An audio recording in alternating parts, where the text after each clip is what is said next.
नमस्कार मित्रांनो, ठरलं तर मग या मालिकेच्या आजच्या भागात आता सायली ही पूर्णा आजीला म्हणत असते, पूर्णा आजी खरंच सांगते, आपण रोज व्हिडिओ कॉलवर बोलत होतो, पण आज तुम्ही इथे आल्यानंतरचा जो आनंद आहे ना, तो खरोखर काही वेगळाच आणि वरच आहे.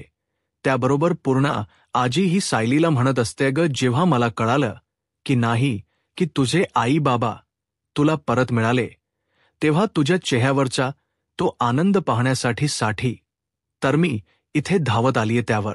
सायली ही हसते, तर प्रताप म्हणत असतो, पण तसंही पूर्णाजी, तुला आम्ही सणाच्या दिवशी तर घरी बोलवून घेतलंच असतं, आम्ही तुला तिथे मावशीकडे राहू दिलं नसतंच.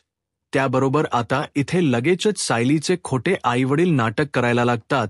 तिचे वडील म्हणतात, चला आता आम्ही निघतो, आम्ही आता इथे थांबत नाही.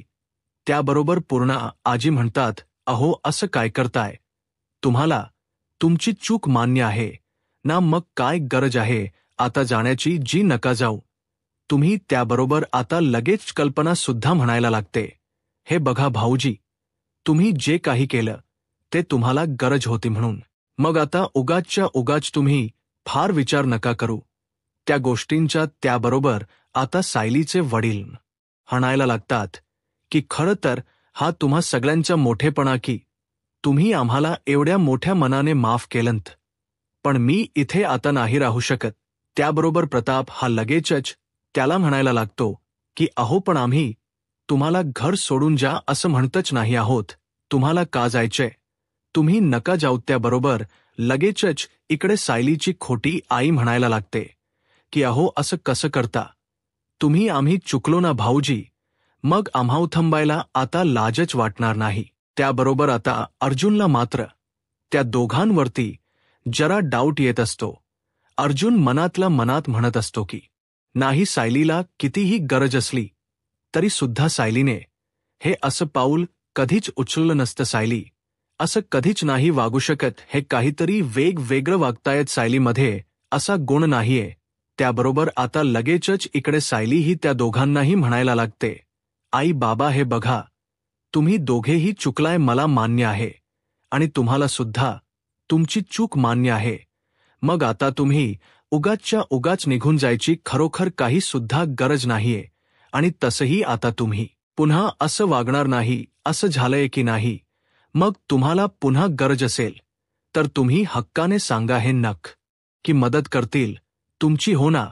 त्याबरोबर अर्जुन हो म्हणतो, तर पूर्णा आजी म्हणते, आणि आता मी आलीय आणि तुम्ही जायचं म्हणताय, असं कसं, बघा आता जर तुम्हीच जाणार म्हणत असाल तर मी तुम्हाला रागवेन, चालेल का तुम्हाला. त्यावर लगेचच नाही, नको आम्ही थांबतो, अहो बसावसं. लगेचच आता सायलीची खोटी आई म्हणते आणि मग लगेच आता ते दोघेही बसून घेतात. त्यानंतर आता लगेचच इकडे अस्मिता म्हणायला लागते, पण या वेळेच्या दिवाळीला ना अगदी धम्माल येणार आहे, म्हणजे अगदी पणजी जी पासून ते माझ्या पोटातल्या पणती किंवा पण सगळे एकत्र आहेत. त्यावर सगळे हसतात. इतक्यात तिकडे विमल येते. विमल म्हणत असते, तुम्हा सगळ्यांना असं हसताना आणि आनंदात बघितलं ना की मला एकदम भारी वाटतं, छान वाटून जातं. मला खरं सांगू का, तुम्हा सगळ्यांना मला तर ना असं वाटतं की मी गेल्या जन्मात काहीतरी पुण्य नक्की केलेलं आहे, म्हणून देवाने मला या घरामध्ये कामाला पाठवलं, मला इथे का मिळालं. त्याबरोबर लगेचच कल्पना म्हणत असते, अगं विमल, तू काय फक्त इथे काम नाही करत, तर तू आमच्या कुटुंबाचा एक भाग आहेस. त्यानंतर आता लगेचच इथे सगळेजण हसायला लागतात, आनंद साजरा करत असतात. तर आता प्रताप म्हणतो, चला आता खरी दिवाळी साजरा झाली. त्याबरोबर पूर्णा आजी म्हणते, नाही, जोपर्यंत मी सायलीच्या हातचा फराळ खात नाही तोवर मला दिवाळी असल्यासारखं वाटणारच नाही. सायली लगेच हसते आणि पूर्णा आजीला म्हणते, पूर्णा आजी, सर्व फराळ तयार आहे, तुम्ही हातपाय धुवून या, फ्रेश व्हा, मी लगेच तुम्हाला फराळ वाढायला देते. त्याबरोबर लगेच अर्जुन हा पूर्णा आजीला म्हणत असतो, नाही ते सगळं ठीक आहे, पण पूर्णा आजी, तू फराळ हा जरा नॉर्मली खा, काय त्या गोड कमी. त्याबरोबर पूर्णा आजी म्हणते, आता मी गोड कितीही खाऊ शकते, कारण आता मला शुगर माझी नॉर्मल आहेत, यामुळे आता तुम्हाला काही बोलू शकत नाही.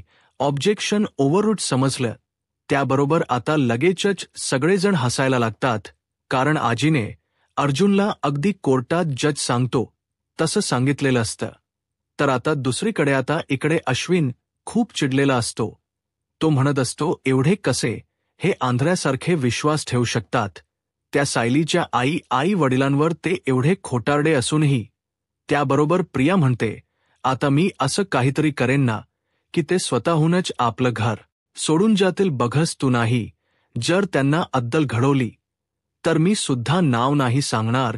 प्रिया, त्याबरोबर आता इथे सायलीने सगळा फराळ आणलेला असतो आणि आता ती पूर्णाना आणि इतर सगळ्यांनाच फराळ देत म्हणते, पूर्णाई फराळ खाऊन बघा आणि कसा झालाय तो मला चव करून सांगा बरं सगळा.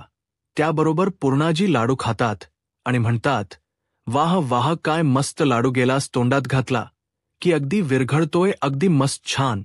त्यावर अस्मिता म्हणते, पूर्णाजी तू चकली तर खा चकली, बघ केवढी खुसखुशीत झाली. मग ती चकली सुद्धा खाते आणि म्हणते, तू बोलतेस खरंच सायली की तुला हा सर्व फराळ आश्रमात असल्यापासून बनवता येतो, पण मला तर असं नेहमी वाटतं की तुला कधीतरी येऊन प्रतिमाने सगळा फराळ शिकवलाय. त्याबरोबर आता अर्जुन हा मात्र या गोष्टीचा जरा विचार करतो. तर इकडे पूर्णा आजी म्हणत असते, आता कसं मला दिवाळी साजरा झाल्यासारखं वाटते, आनंद वाटतोय घरामध्ये काय. त्यानंतर आता सायली आणि अर्जुन हे दोघेजण जाऊन फटाकड्या सगळ्यांना घेऊन येतात आणि दाखवतात. त्याबरोबर पूर्णा आजी म्हणतात, वाह मस्त, तुम्ही फटाकड्या बघितल्या ना की मला अगदी मी लहान असल्यासारखं वाटतं. त्यानंतर आता अस्मिता लगेचच फटाकड्या बघायला बसते आणि म्हणते, चला ना मग आपण खोडूया, एवढ्या सगळ्या फटाकड्या आपण आणल्या आहेत ना. तर कल्पना लगेचच म्हणायला लागते की चला आता फटाकड्या सुद्धा वाजवल्या की मग सुभेदारांची दिवाळी खऱ्या अर्थाने भारी होऊन जाईल काय. त्याबरोबर लगेचच विमल म्हणते, तुम्ही सगळ्यांनी जा बाहेर, मी सगळ्या फटाकड्या घेऊन बाहेरच येते. त्याबरोबर सगळे म्हणतात की हो चालेल. मग सायली म्हणते, बरं तुम्ही सगळ्यांनी व्हा पुढे, मी एक काम करते, मी आई बाबांना सुद्धा घेऊन येते काय. त्याबरोबर लगेचच आता अस्मिता सायलीला सांगते, हो बरं पण पटकन ये काय. त्यावर सायली म्हणते, हो. तर आता प्रताप हा पटकन म्हणतो, आता जोपर्यंत अस्मिताच बाळ या घरामध्ये येत नाही तोपर्यंत आपणच लहान होऊन आनंद लुटायचा या सर्व गोष्टींच्या काय.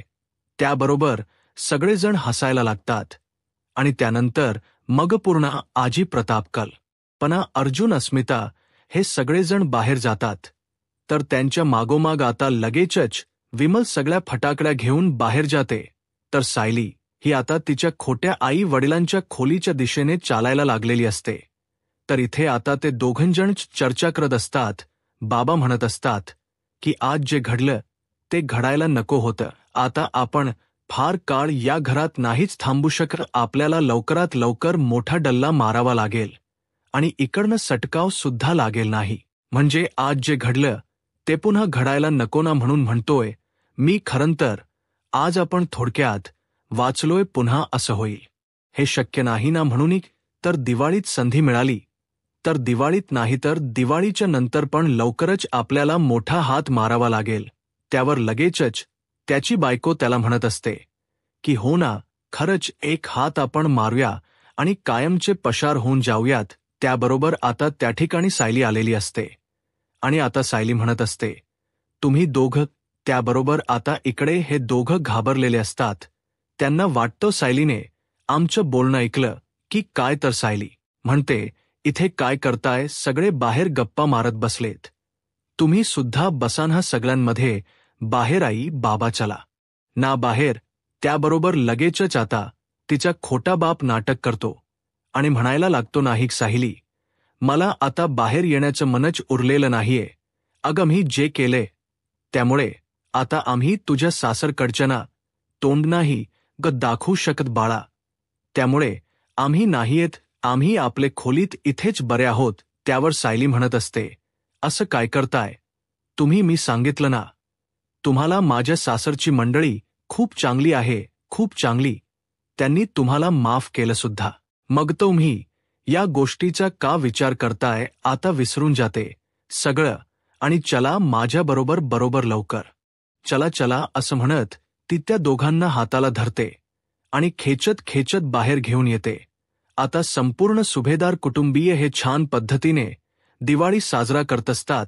छान आता सगळेजण फटाकड्या वाजवत असतात. आता फटाकड्या वाजवताना सगळे खूप आनंदी असतात.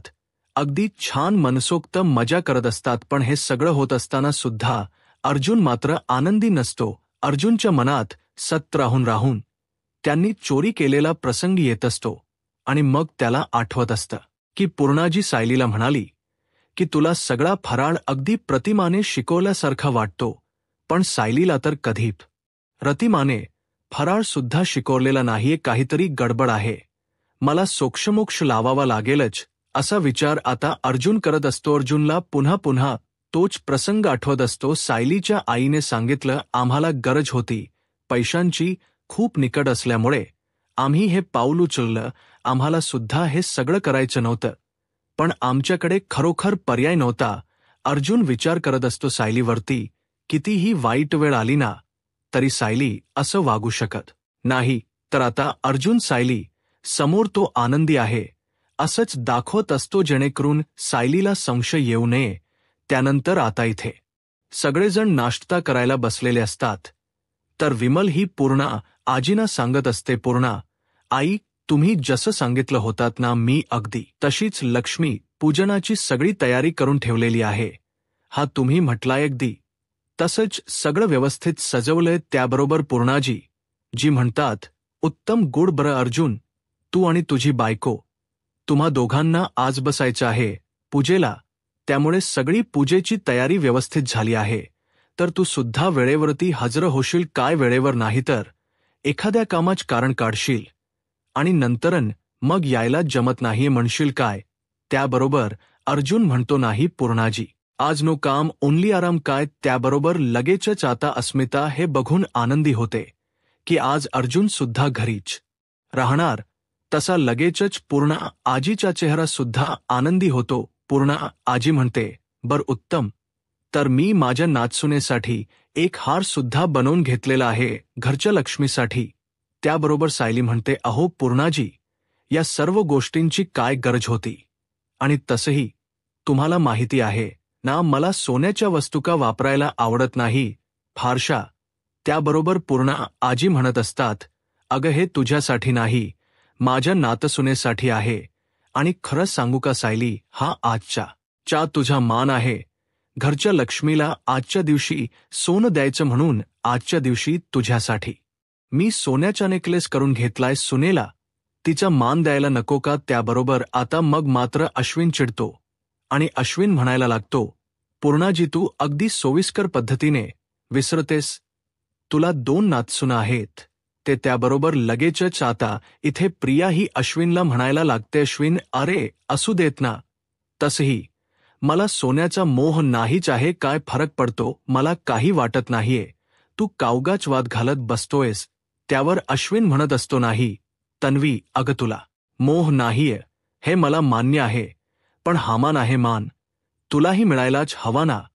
त्याबरोबर मग लगेचच आताप रताप म्हणायला लागतो, अश्विन हे बघ, आजच्या दिवशी तरी उगाच वाद नको. सणासुदीला घर शांत आणि आनंदी आहे, आनंदीच राहू दे. त्यावर अश्विन म्हणतो, का डॅड, सणासुदीच्या दिवशी अन्याय सहन करून घ्यायचा असं काही कोणी लेबल तयार केलाय का? सांगा ना.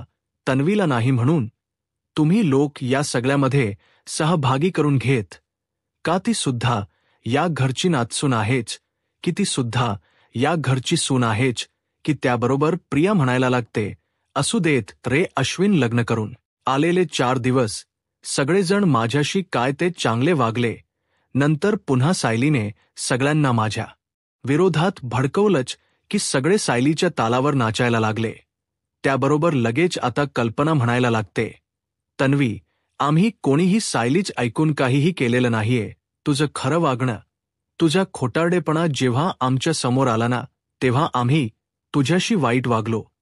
त्याबरोबर प्रिया म्हणत असते, हो का आई, म्हणजे माझ्यापेक्षाही खोटारडी माणसं जी या घरात राहतात त्यांना तुम्ही माफ करू शकता आणि मला नाही करू शकत. कमीत कमी मी कधी स्वतःच्या घरामध्ये पैशांची चोरी तर केलेली नाही ना. तरीही ज्यांनी घरामध्ये पैशांची चोरी केली ती लोक मात्र तुमच. याबरोबर इथे पंक्तीला बसलेत, आनंदाने हसत खेळत खातायत आणि माझ्यासाठी मात्र नियम क्रमांक 1, नियम क्रमांक 2, नियम क्रमांक 3 हा कुठला न्याय आहे आई? त्याबरोबर लगेचच आता अर्जुन हा प्रियावर ओरडतो. तन्वी त्याबरोबर कल्पना हिला रागेत असतो, पण ती गप्प असते. मग अस्मिताच बोलते आणि म्हणत असते, हे बघ तन्वी गप्प बस, उगाचच्या उगाच घरामध्ये चांगलं वातावरण आहे ते खराब करू नकोस. घरात सगळे आनंदी आहेत आणि घरातल्या सगळ्यांना आनंदीच राहू दे, त्यामुळे उगाच तू काही बोलू नकोस. त्याबरोबर लगेचच आता प्रिया म्हणते, जाऊ दे रे अश्विन, नको बोलू उगाच, कोणाला काहीतरी काय फरक पडतो. मी आज माझ्या माहेरी जाऊन येते नाही म्हणजे मला मान्य आहे तिकडे सुद्धा माझ्याशी कोण फार बरं वागणार नाहीये, पण तरी सुद्धा जाऊन येते. आज सण आहे ना, सणाच्या दिवशी मला मात्र आज सगळ्यांशी चांगलं वागायचं, चांगलं बोलायचं. मी जाते. त्याबरोबर अश्विन लगेचच म्हणतो, चला तर मग आता जर माझ्या आणि माझ्या बायकोच्या अपमानाचा कोठास पूर्ण झाला असेल आजच्या, तर मी सुद्धा निघतो. काय आहे ना, मला सुद्धा खूप काम आहे. आणि हो, आणखीन एक तुम्हा सगळ्यांना हॅप्पी दिवाळी. निघतो आणि तो तिकडनं जातोत. याबरोबर लगेचच सायलीची खोटी आई म्हणायला लागते, बापरे सायले, अगं तुझी ही जाव म्हणजे अगदी फटाकडी सारखीच आहे की फटफट फटफट फटफटफट नुसती फुटतच जाते. आन तिचा यो नवरा पूर्ण आजी तुमचा हा नातू हा बी म्हणजे एकदम बायकोला जसं वागत तसंच वागतो की वाईट वाटत असेल ना हो तुम्हाला हे बघून. त्याबरोबर लगेचच आता प्रताप हा म्हणायला लागतो, पूर्णाई अगं हे काय, तू गप्प का बसलीस? तन्वी जे बोलत होती ते चुकीचं होतं, मग तू तिला का नाही रोकलस? त्याबरोबर लगेचच पूर्णाई म्हणायला लागते, हे बघ प्रताप, माझं आणि सायलीच्या विषयावरती या अगोदरच बोलणं झालेलं आहे. सायलीने मला सांगितले तन्वीशी वाद घालणं किंवा भांडण करणं म्हणजे स्वतःवरती चिखल उडवून घेण्यासारखं आहे किंवा स्वतः चिखलात उडी मारण्यासारखं आहे. त्यामुळे मला मुळात तिच्याशी आता वाद घालण्यामध्ये काहीही रस उरलेला नाहीये. ती जर बोलत असेल तर आपण फक्त गप्प बसायचं, तेच आपल्याही भल्याचं असतं आणि समोरच्याच्याही काय. त्याबरोबर लगेचच आता इकडे सायलीचे खोटे वडील म्हणायला लागतात की हो ना, जेव्हा आम्हाला सायलीने सांगितलं ना या प्रियाबद्दल तेव्हा आम्ही सुद्धा असाच विचार केला.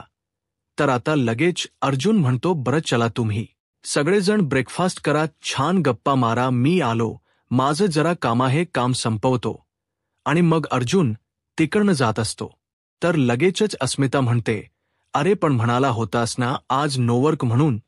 त्यावर अर्जुन म्हणतो, ते संध्याकाळी फ्री असेल, पण त्यासाठी आता काम करावं लागेलच की बायको जरा. त्यावर सायली म्हणते, कॉफी गरम करून आणून देते. मग आता अर्जुन हा लगेचच थक्यू असं म्हणत तिकडनं खोलीत जातो. सायली मात्र हसत असते. त्यानंतर अर्जुन खोलीत येतो. खोलीत येऊन अर्जुन बसलेला असतो आणि बसल्या बसल्या त्याला तेच आठवत असतं, अश्विन घरी आला. अश्विनने सायलीच्या आईच्या हातावरचा सगळा प्लास्टर उघडून काढला आणि यांना लागलेलंच नाहीये, यांनी खोटाड रामा केला असं सांगितलं. आणि त्या डॉक्टरांना कॉल केला आणि त्या डॉक्टरांनी जे काही सांगितलं ते सगळं अर्जुनला आठवत असतं. डॉक्टरांनी सांगितलं होतं की मला यांनी पैसे द्यायचं प्रॉमिस केलं होतं आणि त्यामुळे मी खोटे येऊन बोललो की यांच्या हाताला फ्रॅक्चर आहे, म्हणून यांच्या हाताला काही झालेलं नव्हतं. त्याबरोबर आता लगेचच इकडे अर्जुन हा विचार करत असतो, सायलीवर कितीही अवघड वेळ आली तरी सुद्धा सायली हे असं कधीही वागू शकत नाही. मला ना डाऊट येतोय की नक्की मला जे वाटलं ते खरं आहे, हे सायलीचे आई बाबा आहे का नाही हेच मला वाटलंय. त्याच्यापेक्षा खूप कॉम्प्लिकेटेड आहे. लवकरात लवकर याचा सोक्षमोक्ष लावला पाहिजे. इतक्यात सायली त्या ठिकाणी आलेली असते. सायली अर्जुनला म्हणते, अहो ही तुमची कॉफी, आणि ती परत चाललेली असते. इतक्यात तिच्या लक्षात येतं की अर्जुन कसल्या तरी विचारात खूप मग्न झालाय. सायली अर्जुनला म्हणते, काय हो, काय झालं, कसला विचार करताय?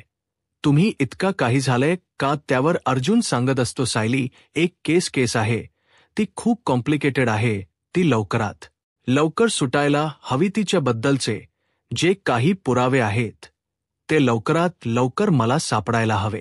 याच गोष्टीचा मी विचार करतोय बास, बाकी काही नाही. काम योग्य पद्धतीने आणि वेळेवरती पूर्ण व्हायला हवं ना. त्याबरोबर सायली लगेचच म्हणायला लागते, अहो कशाला काळजी करताय, होईल ना काम. आता आपल्या मधुभाऊंचेच उदाहरण घ्या ना. त्यांचेच केस पूर्ण होण्यासाठी तुम्हाला किती वेळ लागला होता, मग आता ही केस सुद्धा सॉल्व्ह होण्यासाठी जर थोडाफार वेळ लागत असेल तर का काळजी करता? आणि मला खात्री आहे तुम्ही नक्की केस व्यवस्थित सॉल्व्ह कराल. त्याबरोबर अर्जुन हा लगेचच म्हणतो, हो ना, सॉल्व्ह तर करीनच. बाय द वे, मला सांग, तू तुझ्या आई बाबांबरोबर गप्पा मारल्यास का? त्यांना तुमचं घर कुठे आहे काय विचारलंस का? त्यावर सायली म्हणते, नाही, म्हणजे अजून इतक्या निवांत गप्पा आम्ही मारलेल्या नाहीयेत, खरं तर मारायच्या आहेत. तो गप्पा मी त्यांच्या खोलीतही आदन-मधन जात असते, पण मगमला मध्येच काहीतरी काम आठवतं आणि मग ते काम करण्यासाठी मी लगेच पुन्हा माघारी येते. त्यामुळे घर वगैरे कुठे आहे काय आहे, त्या गप्पा अजून राहिल्यात. त्याबरोबर अर्जुन म्हणायला लागतो की अच्छा, मग आज एक काम कर, आज तू तुझ्या हातातली काम जरा बाजूला ठेव आणि तुझ्या आई बाबांच्या खोलीत जा आणि सविस्तर त्यांच्याशी गप्पा मार. नाही म्हणजे तूच नाही, आज आपण दोघंही जाऊया तुझ्या आई बाबांकडे आणि त्यांच्याबरोबर छान सविस्तर गप्पा मारूया. काय तुला काय वाटतं? त्यावर सायली म्हणते, हो कानाही चालेल की मग मी एक काम करते, मी खाली माझं जे काम आहे ना ते संपवते. तोपर्यंत तुम्ही इथे तुमचं काम आणि कॉफी दोघंही संपवा. त्यानंतर आई बाबांच्या खोलीत मी चहा द्यायला जाणार आहे, तेव्हा आपण दोघं सोबत जाऊ आणि छान त्यांच्याशी गप्पा मारून घेऊ. काय त्यानंतर आता सायली पूर्णा आजीना लक्ष्मी पूजन झाल्यावर विचारते, पूर्णाई, आता हा हार काढून ठेवला तुला तर चालेल का? पूर्णाई सांगतात, अग आता तो तुझाच हार आहे, तुला काय करायचंय, कुठे ठेवायचं तिथे ठेव. मग सायली काय करते, तो नेकलेस गळ्यातून काढते आणि खालीच स्टडीमध्ये ड्रॉवरमध्ये ठेवून देते. आणि नंतर जेव्हा ती तो नेकलेस बघायला जाते तेव्हा बॉक्स रिकामा असतो, बॉक्समध्ये नेकलेस नसतो. सायली आता सगळ्यांना सांगत असते की मी यातच ठेवला होता नेकलेस, माझा नेकलेस सापडत नाहीये. त्यावर लगेच पूर्णाजी आता अर्जुनला सांगते, प्रत्येक खोली तपास, एकही खोली सोडू नको. मग आता अर्जुनने सगळं घर तपासायला घेतलेलं असतं. सर्व खोल्या तो तपासत असतो आणि खोल्या आता तपासत असताना अर्जुनला सायलीचा जो नेकलेस असतो तो प्रियाच्या खोलीत सापडलेला असतो. आता प्रियाच्या खोलीत नेकलेस बघून अर्जुन प्रियाला दाखवतो. तो नेकलेस अर्जुन चिडलेला असतो, तर प्रिया आणि अश्विनला मात्र खूप मोठा आश्चर्याचा धक्का बसतो. त्याबरोबर हा व्हिडिओ इथेच संपतो. व्हिडिओ आवडला तर व्हिडिओला लाईक करा, चॅनलवर नवीन असाल तर चॅनलला सबस्क्राईब करा. मित्रांनो, हा सगळा प्रकार केलाय सायलीच्या खोट्या आई वडिलांनी, पण तो नेकलेस प्रियाच्या खोलीत कसा गेला हे पाहायला आत्ताच माझा महाराष्ट्र या यूट्यूब चॅनलला सबस्क्राईब करा. धन्यवाद.